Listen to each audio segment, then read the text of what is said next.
যদি হেরেও যাই তাহলেও আমি আমার পক্ষ থেকে যেটুকু করার চেষ্টা করব শিক্ষার্থীদের জন্য।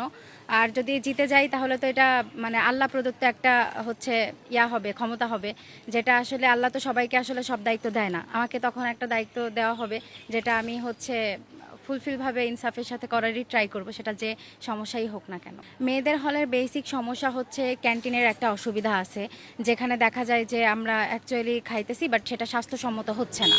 তারপর হচ্ছে যদি আমি নতুন হলের বিষয়গুলো বলি তাহলে দেখা যায় যে আমাদের মানে নতুন হলে অনেক সমস্যা আছে।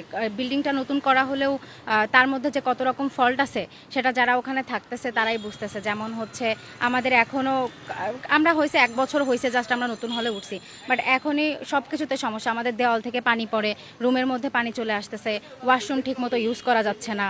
ওভারঅল সব কিছু নিয়েই দেখা যায় কিছু না কিছু সমস্যা আছে। এটা মানে গার্ডের জন্যই হয়। তারা যদি ঠিকঠাকভাবে প্রপারলি একটা মানে গার্ড দিত তাহলে হয়তো এইটা কখনোই হইতো